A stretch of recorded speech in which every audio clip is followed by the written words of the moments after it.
Hello friends, আজকে আপনাদেরকে বলবো যে আপনারা জমি কিনবেন না মামলা কিনবেন। কেননা আমাদের সমাজে দেখা যায় অনেক লোক জমি কেনার আগে কিছুগুলো বস্তু যাচাই করে দেখা দরকার, সেই বস্তুগুলো যাচাই করে না দেখে জমি কিনে ফেলে। কেনার পর থেকেই সে আদালতের দুয়ারে দুয়ারে ঘুরতে থাকতে লাগে, এমন সমস্যা দেখা যায়। তো সেই জন্য বলছি, আপনারা জমি কিনবেন না মামলা কিনবেন।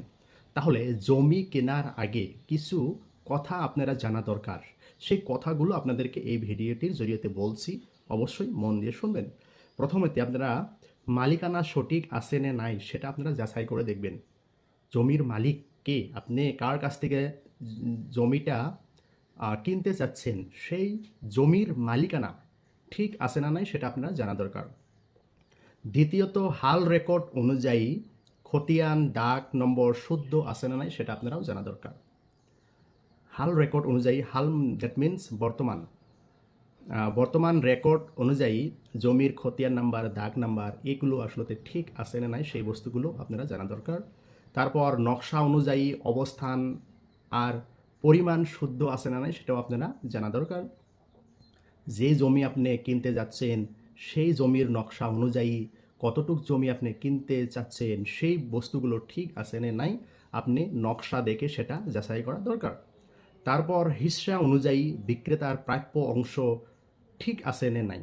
হিচ্ছা মিনস কি শেয়ার বা ভাগ অনুযায়ী হয়তো সম্পত্তিটা অনেকের উত্তরাধিকারী সূত্রে মানে ভাগটা ঠিক মতো পাচ্ছে না নাই, সেই বস্তুগুলো আপনারা দেখে হিচ্ছা অনুযায়ী বিক্রেতার, যার কাছ থেকে আপনি জমিটা কিনতে চাচ্ছেন, তার প্রপার শেয়ার অংশটা ঠিক আছে না নাই সেটাও আপনি জানার দরকার।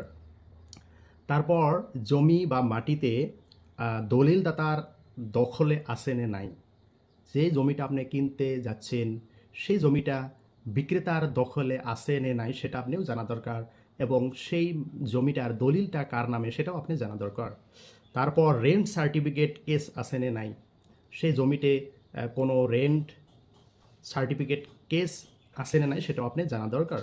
তারপর খাজনা পরিশোধ আছে না নাই, সেই যে জমিটা আপনি কিনতে যাচ্ছেন সেই জমিটার খাজনা পরিশোধ আছে না নাই সেটাও আপনি জানা দরকার। ভায়া দলিল, রেফারেন্স দলিল আছে না নাই সেটাও আপনি জানা দরকার। তারপর নামজারি খারিজ করা আছে না নাই সেই বস্তুগুলো আপনি জানা দরকার। তারপর যে জমিটা আপনি কিনতে যাচ্ছেন সরকারি কোনো স্বার্থ আছে কি না নাই সেটাও আপনি জানা দরকার।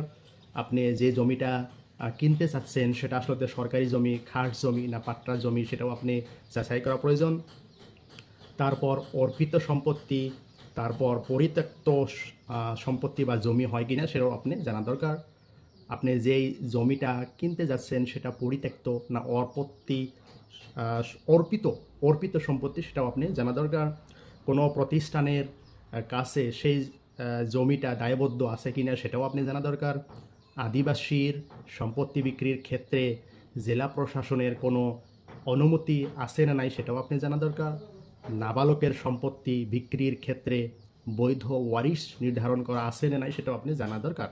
এই বিষয়গুলো আপনি যাচাই করে জমি কিনবেন, কোনো সমস্যা হবে না। আর যদি এইগুলো যাচাই না করে খরদর করে জমি কিনেন তাহলে কিন্তু আপনি মামলা কিনলেন। বিষয়টি আপনাদের ভালো লাগলে নিশ্চয় কমেন্ট বক্সে জানিয়ে দিবেন। ধন্যবাদ।